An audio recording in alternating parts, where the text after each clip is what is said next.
Channel में आज हम सभी इंग्लिश में जानेंगे पार्ट्स ऑफ स्पीच के प्रकार। पार्ट्स ऑफ स्पीच को हिंदी में शब्द भेद या भाषा के भेद कहते हैं। पार्ट्स ऑफ स्पीच का प्रयोग अलग अलग के तरह के वाक्यों को बोलने और लिखने में किया जाता है। पार्ट्स ऑफ स्पीच के 8 प्रकार होते हैं और हम सभी 8 प्रकार को आज जानेंगे। 8 प्रकार में है noun, pronoun, adjective, verb, adverb, preposition, conjunction, interjection. संज्ञा, सर्वनाम, विशेषण, क्रिया, क्रिया विशेषण, संबंध सूचक, संयोजक, विस्मय सूचक। इन सभी के भी जैसे नाउन के भी कई प्रकार हैं, प्रोनाउन के भी प्रकार हैं, एडजेक्टिव के भी प्रकार हैं, लेकिन सर्वप्रथम हम सभी नाउन प्रोनाउन के बारे में ही परिभाषा सहित जान लेते हैं। ठीक है, पहला है नाउन। नाउन मीन्स संज्ञा। किसी व्यक्ति, वस्तु, स्थान के नाम को संज्ञा कहते हैं। जैसे एग्जाम्पल, राम किसी व्यक्ति का नाम, टेबल वस्तु का नाम, पेन वस्तु का नाम, आगरा यह वस्तु नहीं है, यह स्थान का नाम है, या मेरठ स्थान का नाम है, लखनऊ स्थान का नाम है। नाम, वस्तु और स्थान जहाँ भी मिले यह संज्ञा है। संज्ञा को हम सभी जान चुके हैं। एक और एग्जाम्पल हम सभी ले लेते हैं। जैसे Mohan go to market. Mohan नाम है, मार्केट स्थान का नाम है, किसी स्थान का नाम, यह नाउन है। ठीक है, इतना समझ में आया आप सभी को। हम सभी नेक्स्ट चलते हैं। प्रोनाउन। प्रोनाउन वह शब्द है जो नाउन के स्थान पर प्रयोग करते हैं। अभी हम सभी ने जाना है नाउन के बारे में। नाउन क्या है? किसी व्यक्ति, वस्तु व स्थान का नाम नाउन है। जैसे एग्जाम्पल क्या है? Example, Ram go to market. Ram के स्थान पर I go to market, I, he, she, it, I, we, you, they, जितने भी हैं, जितने भी आपको दिख रहे हैं, राम के स्थान पर जो भी यूज हो सकता है, he, she, it, I, we, you, they, etc, वह प्रोनाउन है, अर्थात जो नाम के स्थान पर प्रयोग किया जाए। जैसे he going to school. He pronoun है। यहाँ पर यदि लिखा जा सकता है Ramesh going to school. Ramesh क्या है? नाउन। ही क्या है? प्रोनाउन है। रमेश के स्थान पर ही है, इसलिए इतना समझ में आ गया आप सभी को। थर्ड चलते हैं हम लोग, एडजेक्टिव। एडजेक्टिव अर्थात है विशेषण। विशेषण का अर्थ है क्वालिटी। क्वालिटी, क्वालिटी मीन्स गुण। किसी में गुण, वह शब्द जो किसी के गुण को दर्शाता है। गुण अर्थात विशेषता को दर्शाता है, जैसे गुड, बैड, ब्रेव, टाल, लेजी, फास्ट। यह क्या है? अच्छा होना गुण है, बुरा होना गुण है, साहसी होना गुण है, लंबा होना, आलसी होना, तेज होना गुण है। जैसे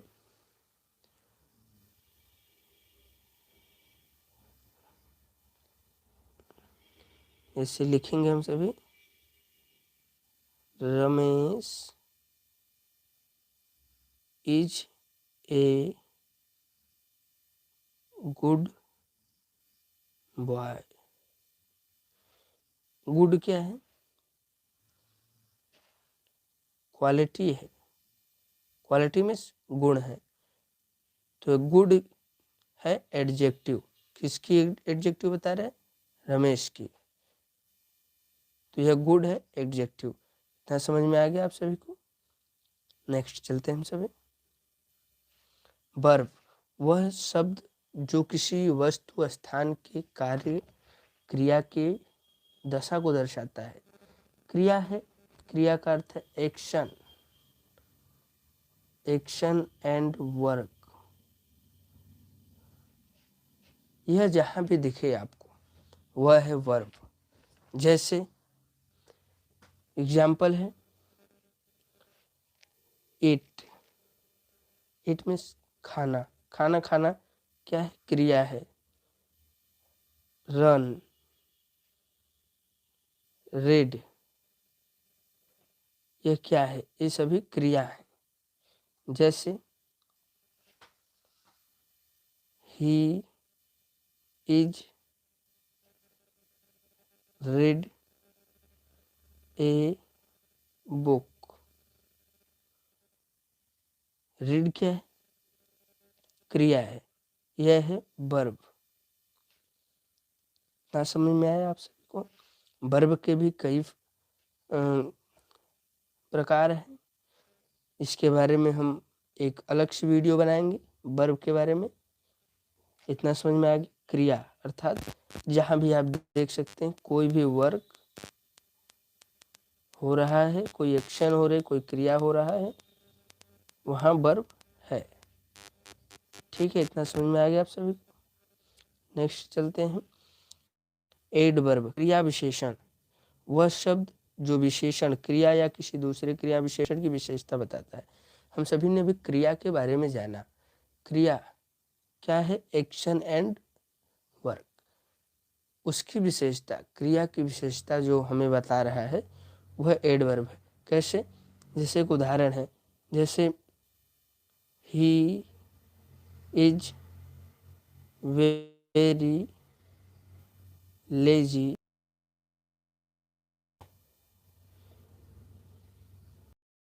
यह क्रिया वेरी लेजी, वेरी लेजी जो विशेषण को बता रहा है, क्रिया के विशेषण को।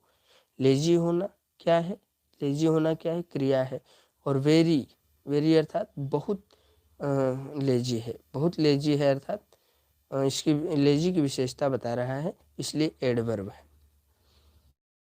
इतना समझ में आ गया आप सभी को? नेक्स्ट चलते हैं हम सब।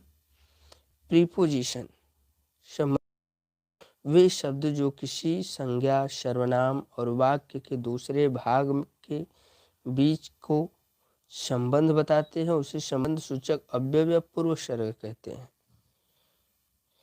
जैसे at, on, in, etc।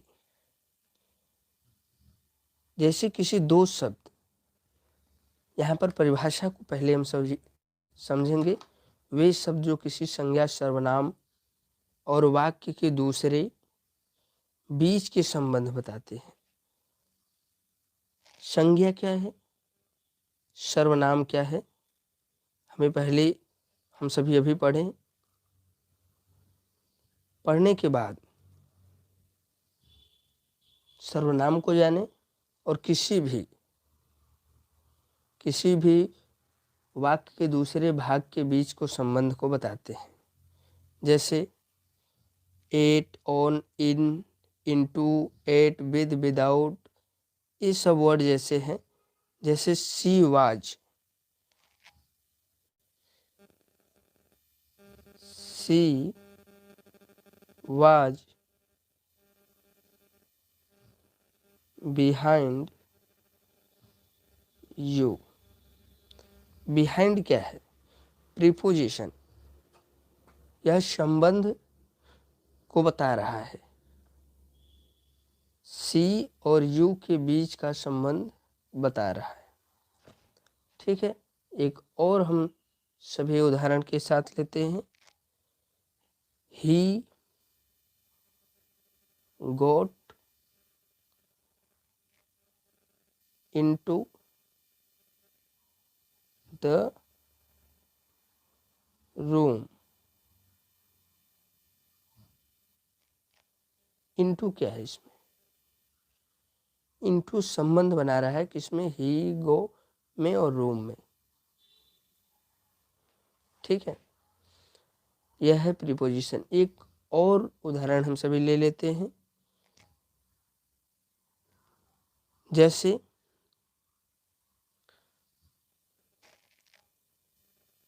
He ran up the wall।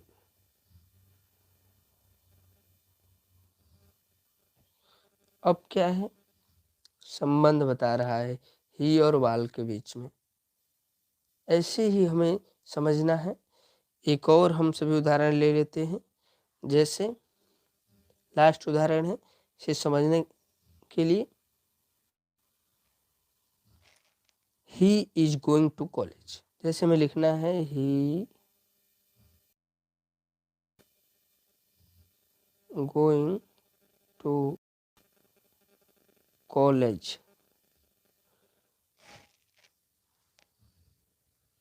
To क्या है? ही और टू, ही और कॉलेज को जोड़ने वाला है टू। टू जोड़ने वाला है, इसलिए यह प्रीपोजिशन हो गया। इतना आप सभी को समझ में आ गया। नेक्स्ट चलते हैं हमसे। कंजक्शन, समुच्चय बोधक अर्थात संयोजक, वह सब जो बीच में आकर, परिभाषा डिफिनेशन इसका हमें पढ़ना होगा पहले अच्छे से। डिफिनेशन यदि हम सभी जान गए, अच्छे से समझ लिए, तो उदाहरण और कहीं भी दिक्कत नहीं होगी। वह शब्द जो बीच में आकर दो शब्दों, दो वाक्यों को जोड़ते हैं, उसे समुच्चय बोधक संयोजक कहते हैं। जैसे एक उदाहरण है, इज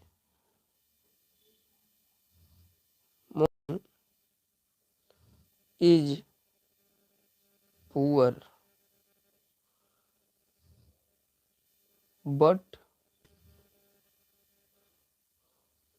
इज सेटिस्फाइड। बट क्या है? But Mohan is poor, Mohan गरीब है, लेकिन इज सेटिस्फाइड। बट जो बीच में आकर जो शब्द जोड़ रहा है उसे संयोजक कहते हैं। ठीक है, जैसे एक और उदाहरण ले लेते हैं। Ram and Shyam, Ram and Shyam went to market।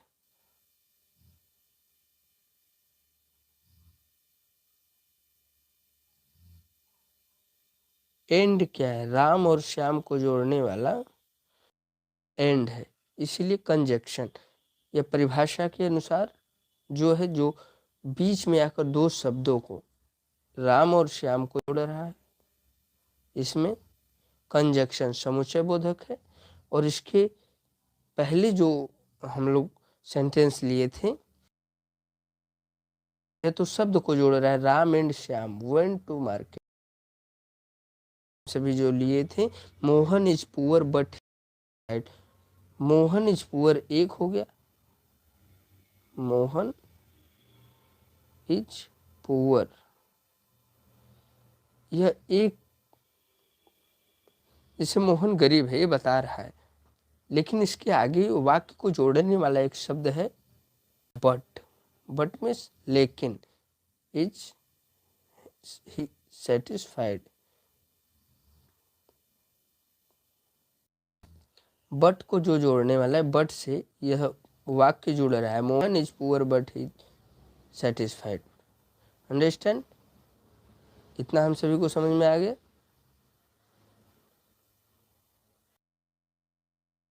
पर हम सभी अंतिम है यह 8 प्रकारों में, या 8वां प्रकार है इंटरजेक्शन। विस्मयादि बोधक वे शब्द जो भावनाओं को व्यक्त करने हेतु किया जाता है। अचानक हुई किसी घटना से मन की भावनाओं को व्यक्त करने का जो शब्द है, जैसे खुशी, दुख प्रकट करना है, प्रयोग होता है। जैसे थैंक्स, वाओ, हेल्प, ओ, etc। जैसे यदि कुछ ऐसा होता है किसी के साथ में, आश्चर्यजनक अचानक होने वाली घटना, लिख देते हैं ओ माय गॉड। कोई लिखता है oh my God, oh my God. यह क्या है? आश्चर्य है। अचानक कोई घटना हुई और वह आश्चर्यचकित हो गया। ठीक है। खुशी और दुख को प्रकट करने का जो एक शब्द है, भावना जो व्यक्त करने के लिए अचानक होने वाली घटनाओं को जो आश्चर्य प्रकट कर रहा हो, ओ माय गॉड। अचानक घटना को दुख से यदि भावना प्रकट करने के लिए जो शब्द यूज होते हैं वह है इंटरजेक्शन, विस्मयादि बोधक। इतना आप सभी को समझ में आया?